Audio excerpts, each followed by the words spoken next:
Swag.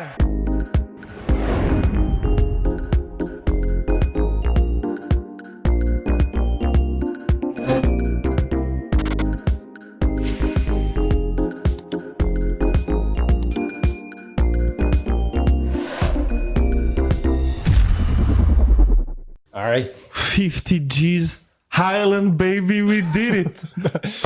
Voilà. Merci. Oh, chips de Est-ce merci. qu'il pouvait en être autrement, Exactement. finalement? En tout cas, merci, mais infiniment, vraiment, parce que là, il y a eu un second souffle, comme on se l'avait dit, dans l'avant-dernier podcast, et c'est vrai que, vraiment merci, parce que vous êtes prêtés au jeu. Là, on a réussi l'énorme pari objectif fixé par Os de 50 000. Donc, on va essayer quand même de célébrer ça comme il se doit. En tout cas, merci Ouais. beaucoup. Et Ouais, c'est énorme, en vrai. ouais, voilà. C'est ouf parce que ça veut dire que vous vous êtes prêté au jeu et que en gros là, je sais pas, il y a des gens qui s'abonnaient pas, qui ont dû se dire vas-y, on va faire partie du truc, partie de l'aventure, et ça fait je suis d'accord, ça fait phrase ultra bateau ce que je viens de dire, mais n'empêche que c'est vrai parce que là, on est le 30 Ouais. et le 30 probablement aujourd'hui on va oui, Oui. Avec un jour d'avance. avec un jour d'avance. Donc merci beaucoup. Merci à tous les athlètes, tous les combattants, toutes les personnalités, toutes les personnes sur les réseaux sociaux qui ont partagé pour dire allez les gars, faut les soutenir parce que ça aussi, ça nous a fait énormément plaisir. Donc voilà, et là maintenant, on va passer au MMA Awards. Nous sommes sans Polydomso pour la première fois de l'histoire de ces MMA Awards, oui. mais Polydomso est porté disparu, tout simplement. Bref, alors on va commencer déjà par le KO de l'année. Et on va monter crescendo, ne vous inquiétez Ouais, pas. même pas besoin de regarder mes notes pour Exactement. celui-là. Pas besoin de regarder les notes pour le KO de l'année. Joaquin Buckley contre notre cher Impa Kasanganay sur l'UFC. Non, pas UFC Fight Island. UFC Fight Island. Non, c'était à Vegas, je crois. C'était à Vegas. Oh là là, les mecs sont en roue libre. En tout cas, un spinning back kick des enfers, une exécution absolument fantastique. Surtout qu'Impa avait fait ce qu'il fallait faire précédemment. C'est surtout ça qui est le plus impressionnant, c'est qu'il arrive à attraper le middle et il se passe quelque chose qui est absolument imprévisible et contre lequel personne ne peut se préparer tout simplement. Ouais, non, c'est quasiment impossible. Enfin, c'est cette espèce de, donc c'est un spinning back kick. T'as l'impression que c'est un peu aussi une espèce de ruade de cheval. Enfin, c'est un truc, en tout cas, un coup de pied qui vient du taekwondo. Mais c'est tellement difficile à faire déjà, parce qu'il le fait quasiment à l'aveugle en fait. Ouais. Il le fait au feeling. Et pour le mec en face de se protéger, parce que voir venir un truc comme ça, c'est très très très chaud, c'est quasi impossible. Je me souviens qu'il y avait un KO, c'était un coup de pied comme ça que Benson Henderson avait failli mettre à Frankie Edgar. Frankie Edgar lui avait chopé la jambe, même setup, et il l'avait mis, mais pas en se retournant en fait. Il l'avait mis comme ça, en espèce de high kick sur une jambe en plein vol, etc. C'est plus facile à voir venir. Tu vois le mec, tu sais qu'il est en face de toi, tu vois la hanche qui arme, etc. Ok, ça se fait. Et d'ailleurs, il ne l'avait pas pris, Frankie Edgar. Là, c'est comme quand tu prends un spinning back kick. C'est-à-dire que le mec te tourne le dos, donc dans ton cerveau, il se passe un truc en mode wow, qu'est-ce qui se passe? Tu perds un espèce de dixième de seconde. Et là, le fait qu'en plus, ils le prennent pleine mâchoire et que, c'est un espèce d'alignement d'étoiles parfait, mais qui est aussi dû à l'entraînement, évidemment, et le coup d'œil de Joaquin Buckley, mais qui fait qu'en fin de compte, on a ce coup de pied, mais qui va rester dans les highlights pendant les 20 prochaines années, quoi. Exactement, qui a battu des records sur les réseaux sociaux pour l'UFC.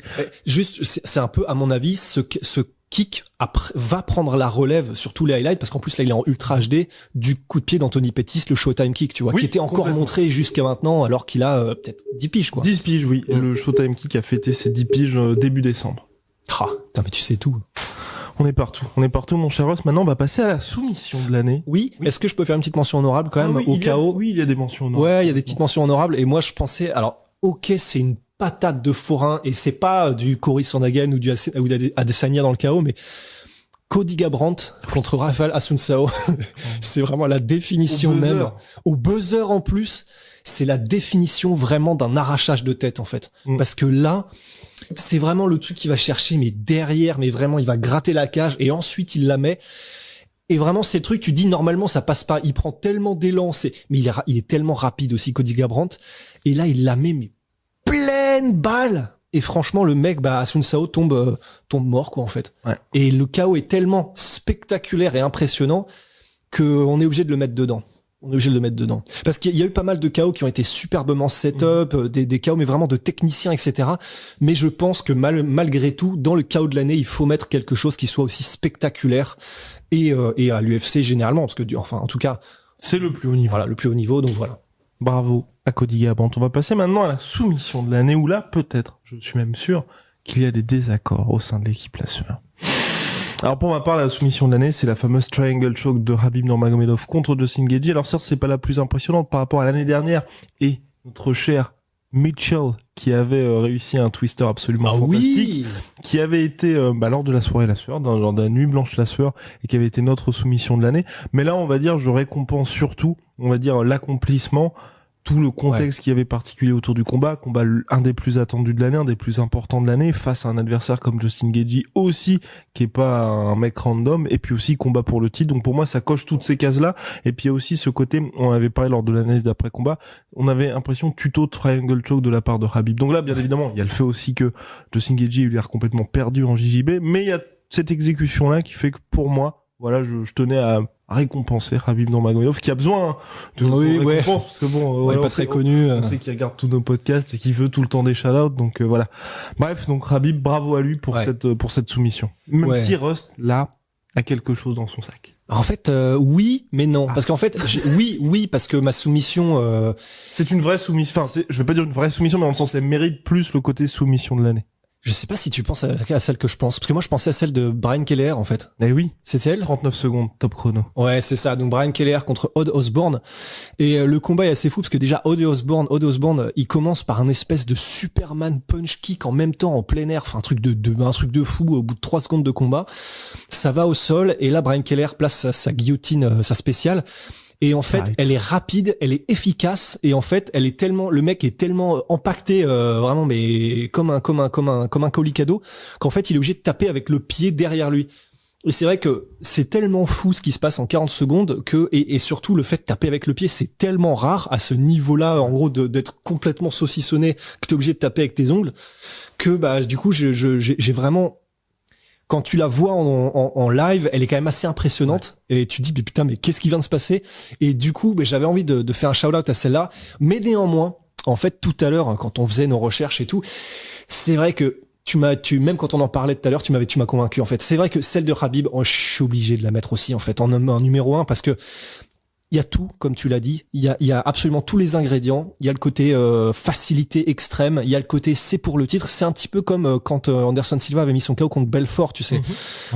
Tout est coché. Donc et en plus c'est pour le combat, le dernier combat, donc il y a un côté vraiment émotion, etc. Donc triangle de Khabib obligé. All day, every day. Révélation de l'année, bien sûr. On est peut-être aux 50 000 abonnés, mais n'hésitez pas à vous abonner, à balancer le pouce bleu. Ça fait toujours plaisir, les gars. Et les filles, parce que vous êtes maintenant 5,6% de femmes à nous écouter. 5,6 ? Ça monte petit à petit. Je pense que les bras de Rust n'y sont pas étrangers. Bien. Révélation de l'année, mon cher Rust. Révélation de l'année en MMA. Donc à chaque fois, bien évidemment, il faut garder à l'esprit, en fait, quand on met les KO. D'ailleurs, n'hésitez pas à participer aussi à vos propres awards dans les commentaires. Grave. Nous, on veut tout. On veut savoir ce que vous voulez aussi. Tout savoir.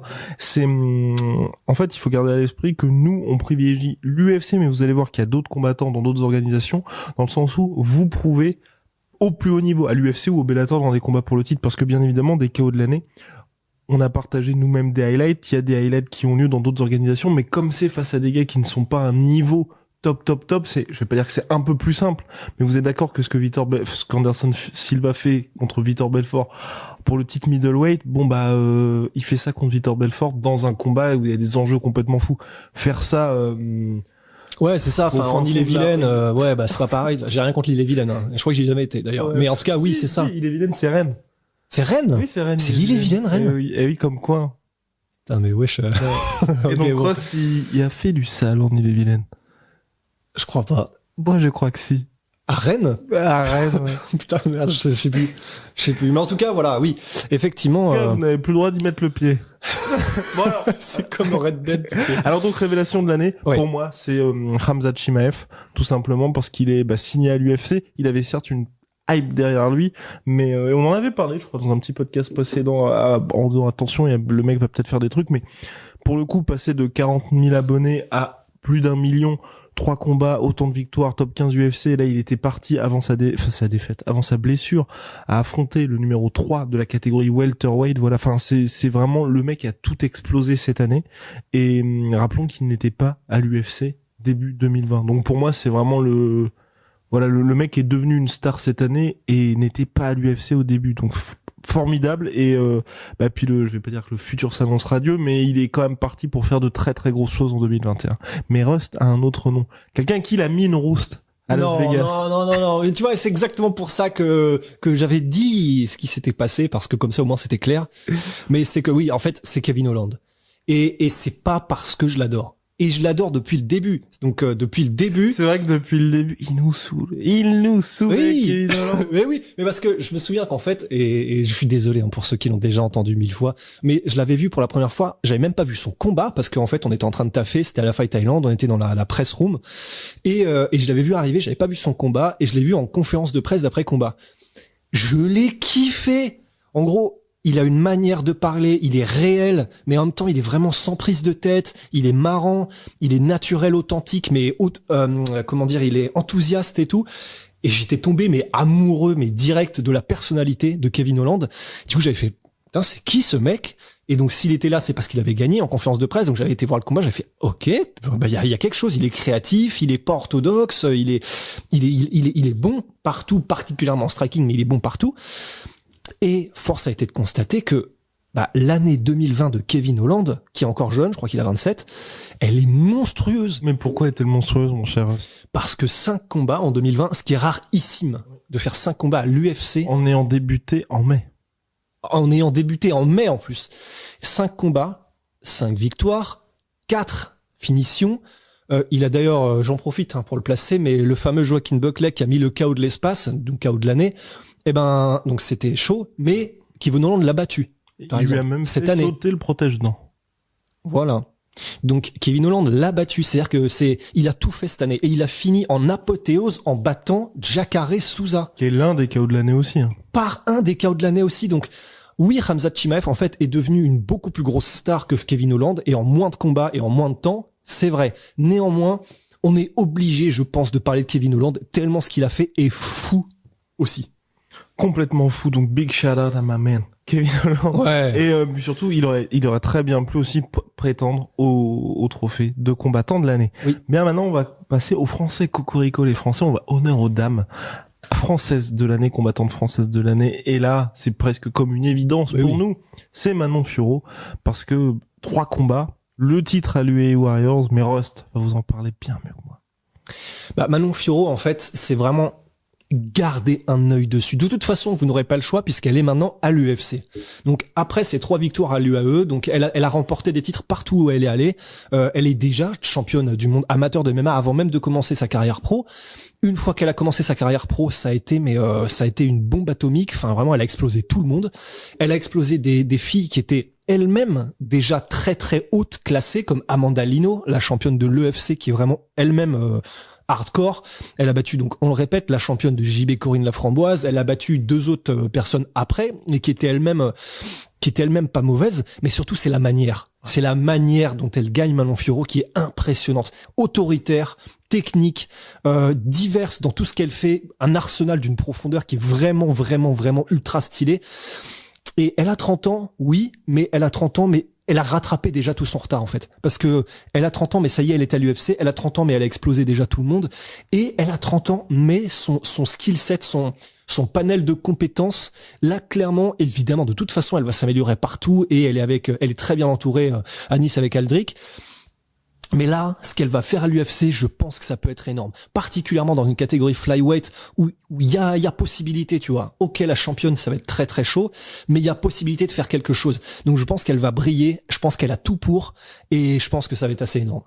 Entièrement d'accord avec toi. Début à l'UFC le 20 janvier prochain sur la Fight Island. Alors, combattant français de l'année, va y avoir quelques mentions en noir, bien évidemment, parce que c'est vrai que pour les Français, et c'est là que c'était aussi important de préciser, par exemple, pour les femmes, on aurait pu mettre Laetitia Blo, mais il n'y a eu qu'un seul combat, et c'est vrai que face à une opposition qui était moindre par rapport à Manon Fiorot, et c'est vrai que pour les Français, hors UFC, parce qu'il n'y a pas beaucoup de Français à l'UFC, ça a été une année compliquée. C'est pour ça aussi qu'il y a beaucoup de noms qui sont à l'UFC dans nos relations awards, parce que c'est la seule organisation qui a réussi à apporter en continu des combats, 406 combats UFC en tout en 2020. Donc et donc pour les Français de l'année, donc c'est un combattant pour ma part qui n'est pas à l'UFC, qui s'appelle Morgan Charrière, qui a confirmé, on l'avait reçu. C'est notre premier invité dans le studio, dans le nouveau studio, dans le premier surtout, dans le premier studio La Sueur. Et ouais, bah il devait faire le taf contre Goodwin. Il a fait le taf contre Goodwin, mais salement le taf, et surtout, voilà, il a récupéré la ceinture du Cage Warriors, ce qui était son objectif. Ce n'est pas anodin pour un Français de remporter la ceinture du Cage Warriors. Et puis là, on peut dire, mine de rien aussi, c'est, j'ai envie de récompenser aussi tout ce qu'il a apporté en dehors de sa performance. C'est vrai qu'il y a eu le deal avec W9 Sixplay pour ce combat-là, et je pense qu'une grande partie de ce deal, tient dans les points de Morgan Charrière, parce que on sait qu'il apporte une énorme audience. Il y a eu toute la twittosphère qui s'est alliée pour soutenir Morgan Charrière, donc vraiment c'était top. Et puis pour 2021, il pourrait faire de très très grosses choses aussi, en termes notamment, là je veux dire, d'impact médiatique, mais aussi de performance, avec pourquoi pas l'UFC en ligne de mire. Donc c'est pour ça que je tenais à le mettre comme combattant français de l'année. Alors on est obligé. Enfin, Morgan, c'est une des têtes de pont du MMA français. Ouais. C'est une des personnes qui tire le MMA français vers le haut au niveau des performances et au niveau de l'impact médiatique qu'il a. On pouvait pas ne pas mettre Morgan. Exactement. Mais on pouvait pas mettre Morgan, mais il y a quelqu'un ici présent qui n'a pas mis Morgan. Ouais, parce que, de toute façon, maintenant, on a fait la mention honorable, et plus qu'honorable, mais bon. Il y a quand même quelqu'un qui est en poids lourd, qui est quand même pas loin de réaliser quelque chose d'assez fou, là. En quelques combats, ça peut venir.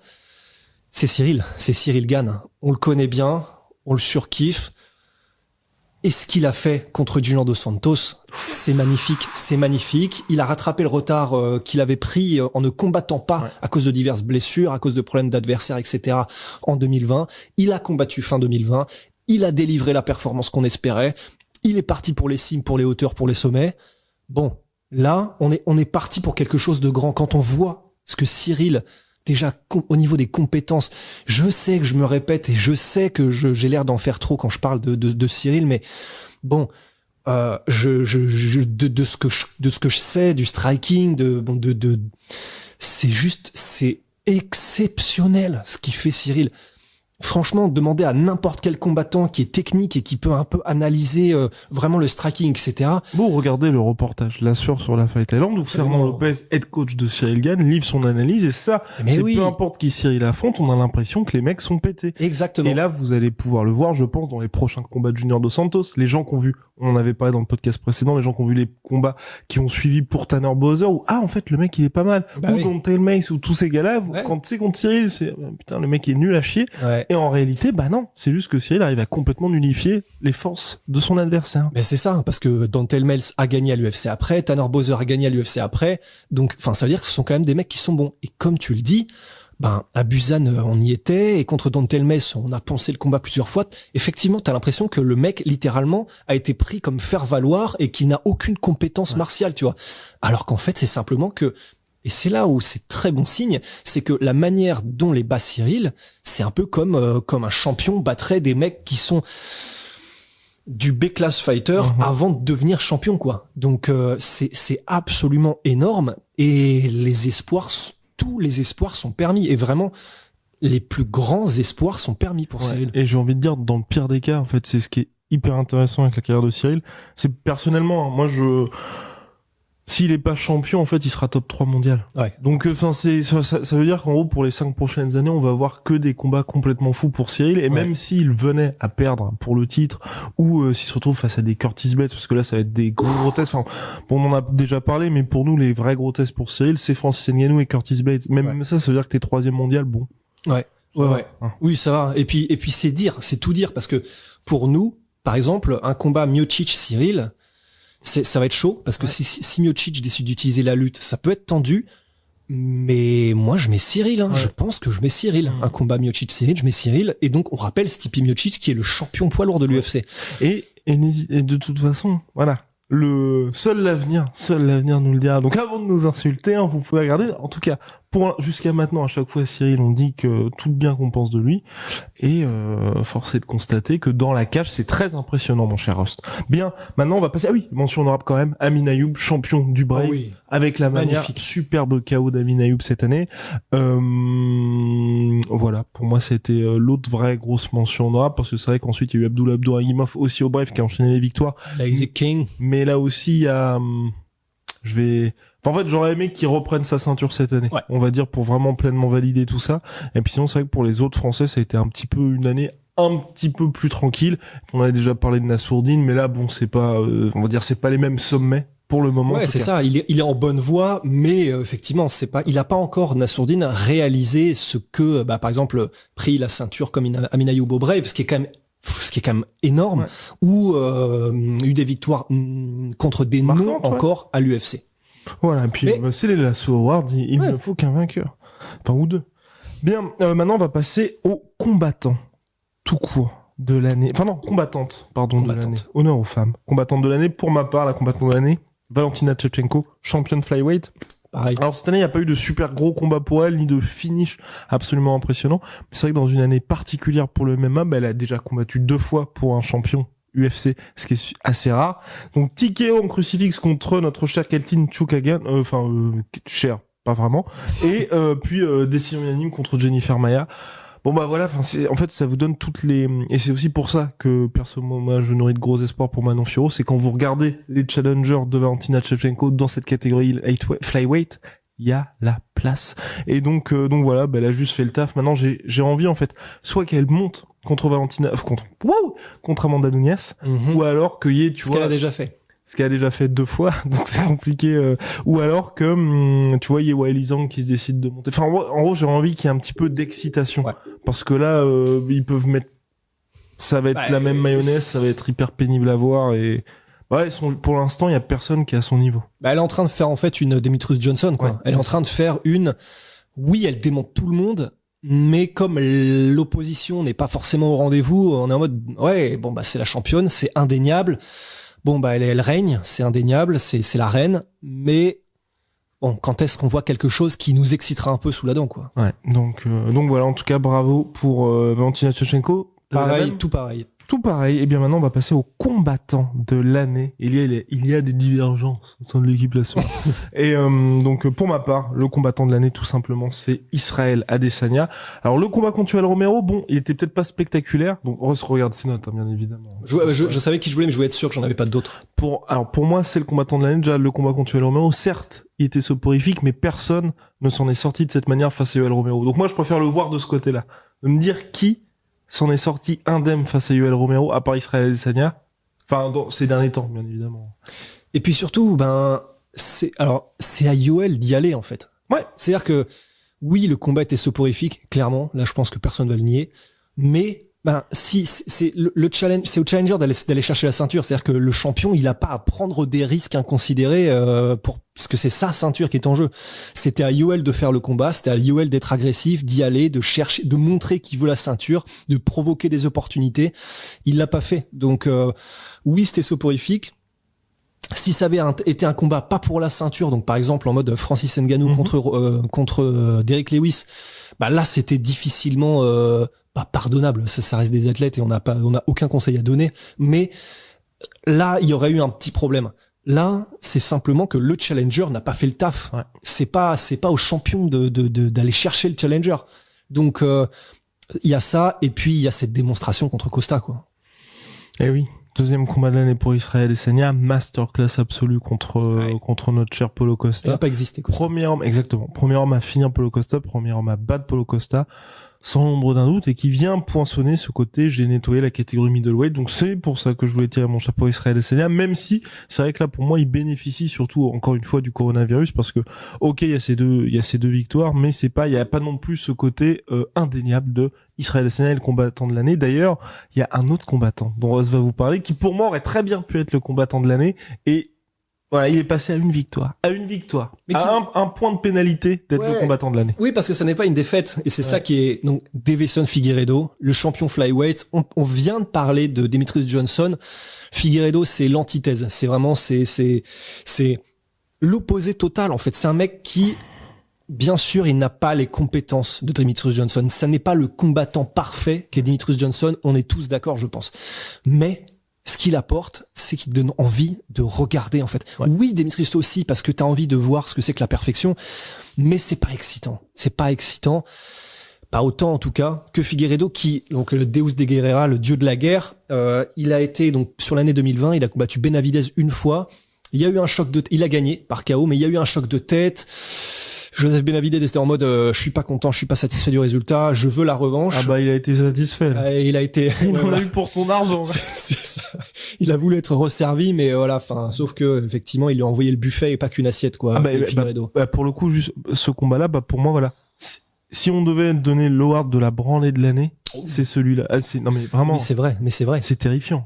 Bah pour le coup, on y était. Ouais. Oh, Oh là là, c'était terrible. Donc il y avait Megan Olivi, sa la femme. femme de Joseph Benavidez qui était juste à côté.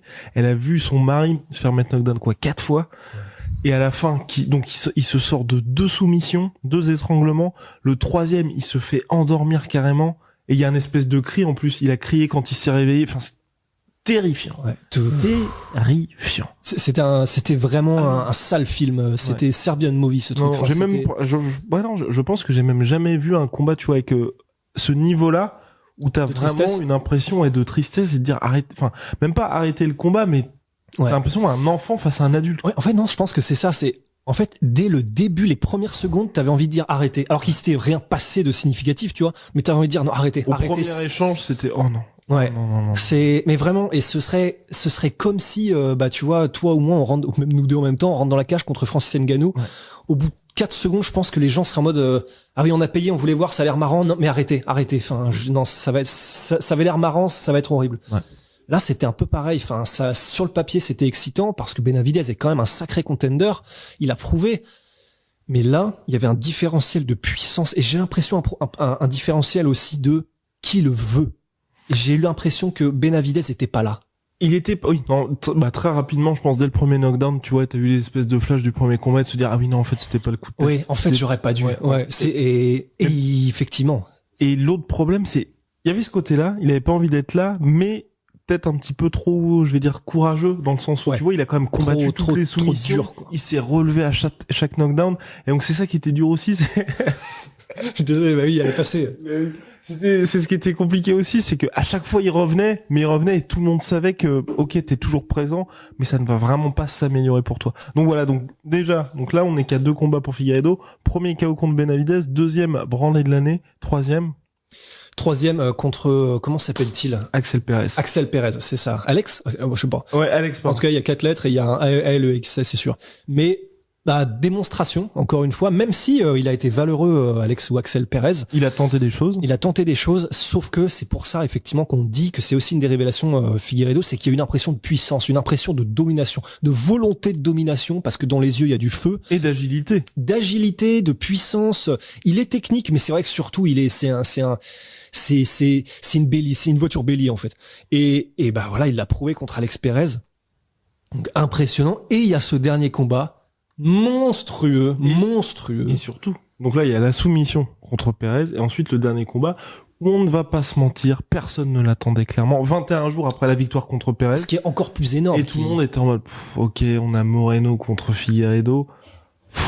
Pénible quand même. Et surtout, avant que Ross vous parle du combat, il y a aussi les conditions dans lesquelles Figueiredo a combattu. Où il était, je vais pas dire laissé pour mort, mais la veille du combat, il est quand même à l'hôpital. Il dort, je crois qu'il sort de l'hôpital à 3h du matin. Enfin, clairement, conditions parfaites pour faire ça. On sait qu'il cut énormément aussi. Donc, 2e weight cutting en 21 jours. Et finalement, il entre dans la cage. Et là. Mais c'est pour ça. On va pas spoiler sur l'un des awards qui arrivent, mais vous vous en doutez. Enfin, c'est, compte tenu des conditions, c'est déjà, en fait, ça veut déjà dire énormément. C'est pour ça que c'est un tout, Figueiredo. Ça veut dire énormément qu'il était à l'hôpital. 3h du mat, le jour du combat, que clairement il y a un truc qui n'allait pas du tout dans son weight cut. 21 jours après un combat, il a dit oui, j'y vais, j'ai aucun problème, je reviens, il y a pas de souci. il y va et donc on rappelle 3 heures du matin à l'hôpital à cause d'un wake-up. Ça veut dire que physiquement ça devait être très très compliqué. Morgan Charrière nous parlait dans son interview du fait que c'est très compliqué quand t'as un wake-up qui se passe mal de retrouver toute ta forme physique et d'être là sur la durée en fait, parce que ton cardio en prend un coup de ouf, ton énergie est à zéro en fait. Et 5 rounds. Malgré ça, il a tenu 5 rounds contre Moreno. Moreno qui était dans le même cas, c'est-à-dire qu'il a combattu 21 jours avant, d'accord. Mais je pense pas qu'il cut autant, qu'il ait eu les mêmes problèmes lors de la pesée. Et malgré ça, Figueiredo nous livre un combat mais dantesque. Et Moreno, c'est les deux en même temps. It takes two to tango. Et c'était fou. C'était incroyable comme combat. Et donc voilà, finir d'accord, ça s'est fini en égalité. Mais finir sur un combat comme ça après une telle année et d'avoir été champion, et c'est écrasant. Et pour moi, c'est celui qui attire le plus l'attention. Et en plus, c'est une perf quand on sait que c'est les flyweight et que c'est pas la KT qui normalement attire les foules, quoi. Voilà, bravo, Deiveson Figueiredo. Ouais.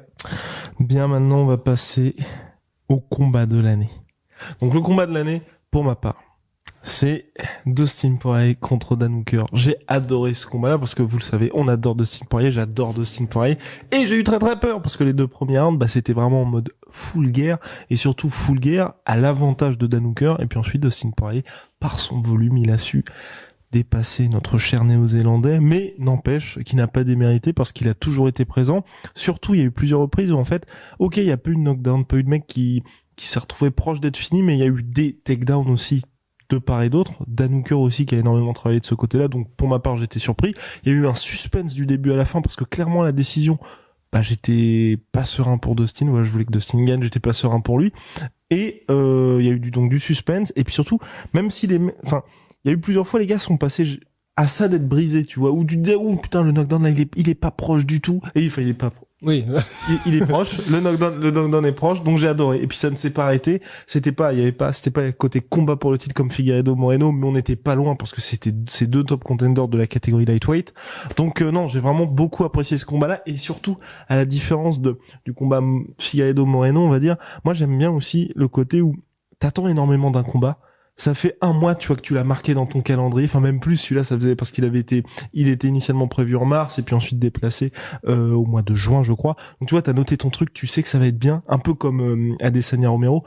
T'es là, tu l'attends. Tu sais, donc, si t'es déçu, t'es encore plus déçu qu'un autre truc parce que là, tu l'as marqué. Ouais. Et celui-là n'a pas déçu. Et quand il y a un truc où tu t'attends à ce que ce soit génial et que c'est effectivement génial, c'est encore mieux. Demander de plus. Ouais, c'est encore plus impactant. Je pense pas que je puisse rajouter quelque chose de plus parce que vraiment t'as tout dit, je crois, sur ce combat c'est la définition d'une guerre. C'est-à-dire que Dustin, il aura fait que ça sur ses derniers combats, quoi.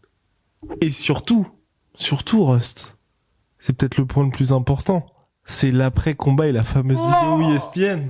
J'allais l'oublier. C'est donc ce moment-là. Oui, en plus vous pouvez aller le voir. Hein, et on en a déjà parlé. Mais c'est tellement un plaisir que on peut en reparler immédiatement.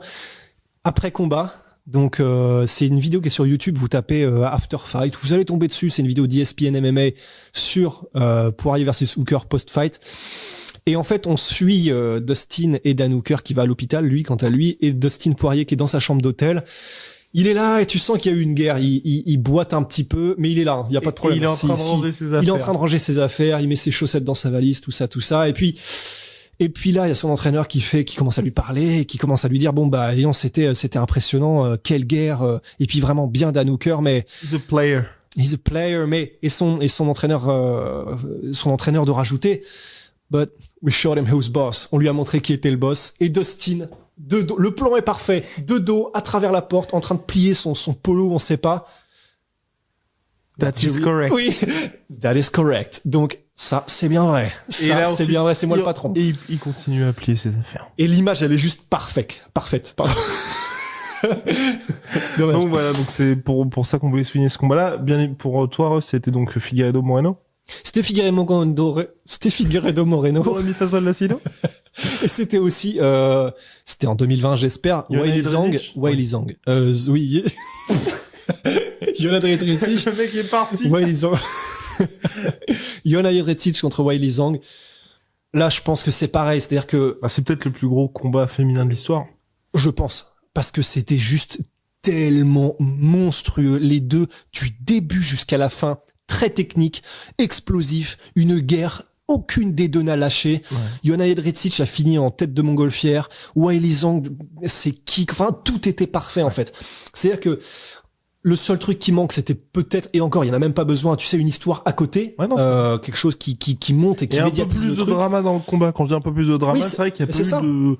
Y a personne à flancher. Ouais, c'est ça. Ou alors un knockdown, tu te dis, elle est quasiment proche de se faire finir. Et bien sûr, c'est déjà énorme d'avoir un combat où du début à la fin, c'est une guerre technique, tactique, mentale, etc. Mais effectivement, c'est encore mieux quand il y a comme ça, des petites anecdotes, le combat dans le combat qui font que tu dis, ah oui, et puis ce moment-là. Là, t'as pas ah oui, et ce moment-là.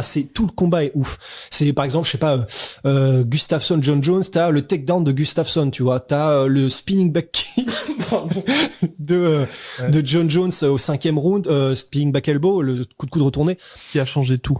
Qui a tout changé, voilà. Et oui, que Gustafsson prend en pleine cervicale. Enfin, ça a dû... Oh. Mais voilà, t'as pas un moment... Tout le combat est ouf, c'est ce qui fait qu'on a qu'il n'y a pas un truc que tu retiens et qui est devenu légendaire, mais énorme combat, énorme démonstration de la part de la championne Weili Zhang et Jedrzejczyk, qui est elle-même l'ancienne championne. C'était magnifique, c'était monstrueux, donc bravo.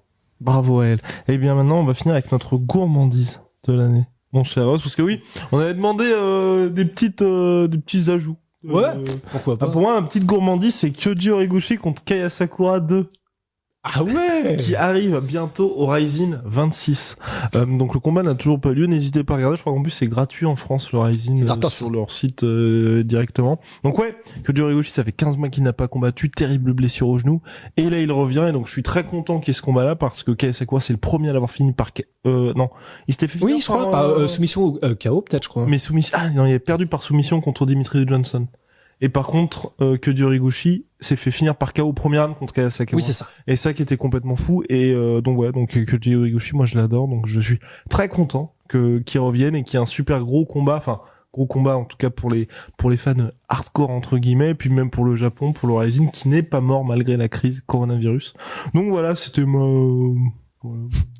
petite gourmandise, parce que sinon il y a pas eu de trucs un peu... Bah moi j'en ai plein, mais du coup c'est pas des... En fait j'en ai 3.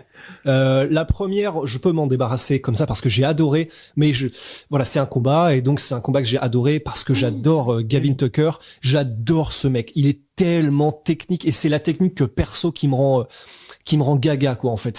Tout est magnifique, tout est technique, des feintes, des déplacements, tout est magique. Et c'est le combat contre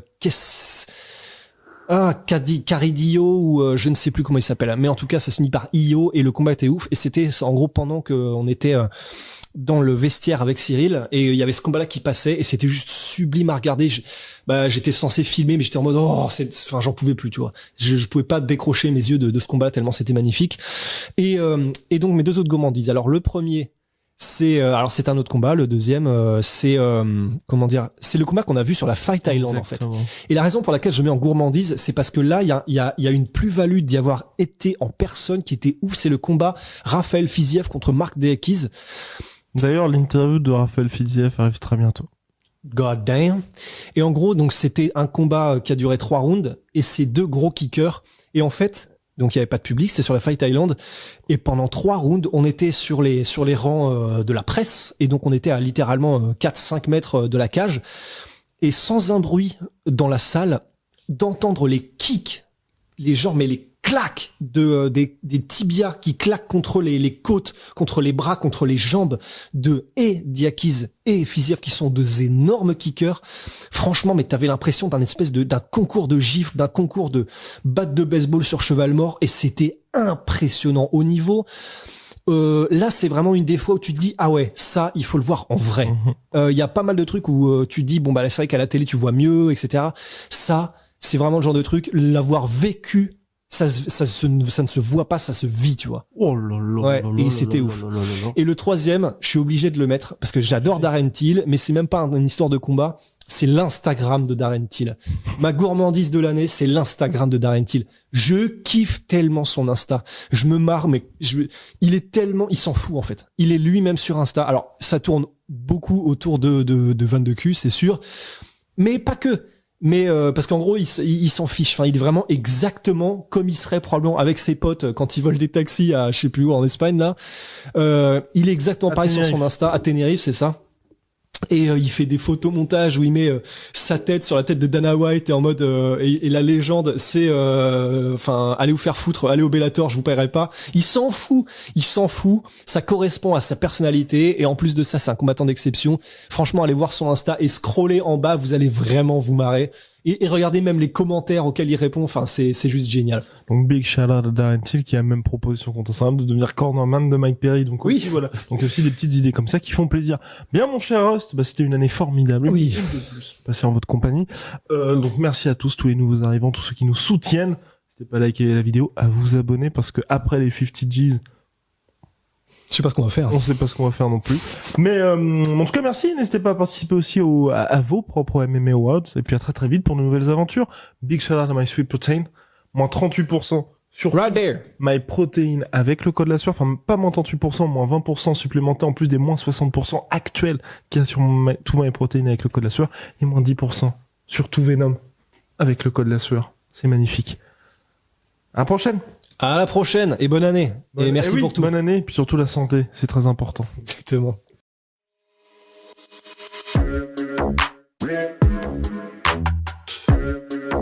Yeah.